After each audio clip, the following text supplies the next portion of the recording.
వేరు కూడా కాంగ్రెస్ పార్టీ పూర్తిసారి చూసే మేరకు కాంగ్రెస్ పార్టీ ఉన్నందులో ఉంటుంది. కాంగ్రెస్ పార్టీ కాంగ్రెస్ ఈ వాయిస్ ఇంకా కూడా అసలు క్లారిటీగా లేదు. వాయిస్లో బ్రేక్ వస్తుంది, మాట్లాడింది అసలు అర్థమవుతలేదు. మరి సిగ్నల్ లేకనా ఏమో అర్థమవుతలేదు. ఈ గౌతమ్ ప్రసాద్ ఏమో మంచిగా వస్తుంది వాయిస్, మీ వాయిస్ ఏమో బాగా వస్తలేదు. నేనైతే మంచిగా అదే వాయిస్ వినపడతలేదు. నీకు వినపడుతుందా గౌతమ్ ప్రసాద్? అసలు ఒక్క మాట కూడా వినపడలేదు. అదే ఎందుకో అది మరి సిగ్నల్ ప్రాబ్లమా ఏమో అర్థమవుతుంది. ఆదిలాబాద్కు షబ్బీర్ అలీ ఘన స్వాగతం పలికిన కంది శ్రీనివాసరెడ్డి. ఇక మరి సెప్టెంబర్ 17 తారీఖు ఇక మరి ఇది మరి ఇక ఆయన కూడా చెప్పిడుగా, పీసీసీ పేపర్ కూడా చెప్పిడుగా, మొత్తం జిల్లాలల్లా అక్కడక్కడ కార్యాలయాలల్లా జెండా ఎగిరేయాలి.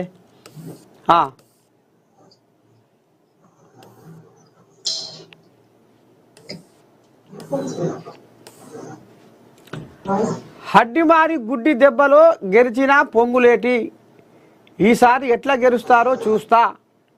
తెలంగాణ భవన్లో కేటీఆర్ సవాల్. పోయిన దీపావళికి పొంగులేటి బాంబులు పేరుతాయని చెప్పారు. పొంగులేటితో బీజేపీ కుమ్మక్కయ్యారు. తెలుగువారికి ఎన్టీఆర్ ఎంతో, తెలంగాణకు కేసీఆర్ అంతా. మరి ఈ కథ ఇట్లా ఉంది.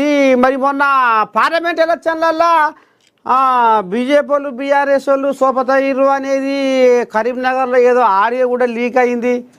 అసలు మళ్ళీ ఇప్పుడేమో బీజేపీ తోటి అనేది కథ నడుస్తుంది. అసలు ఏంది గౌతమ్ ప్రసాద్ ఈ కథ?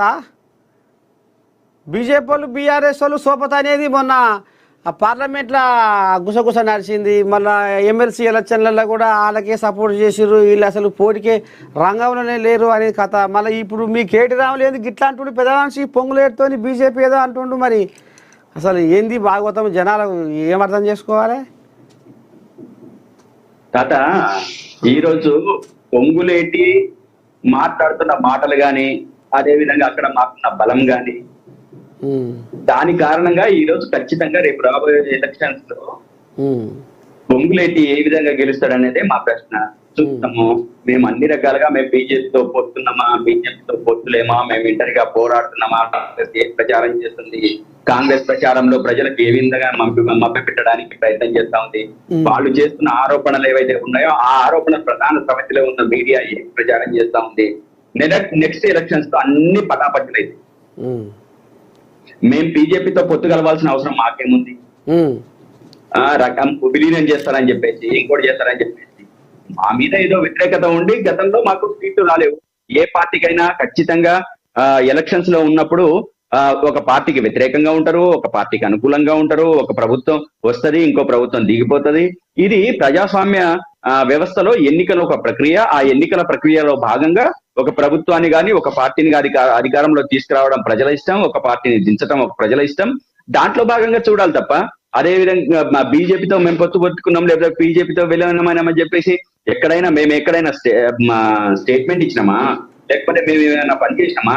వాళ్ళే బల్మూరి వెంకట ఎమ్మెల్సీ ఎలక్షన్స్ లో వాళ్ళు కలిసి పనిచేస్తున్నారు.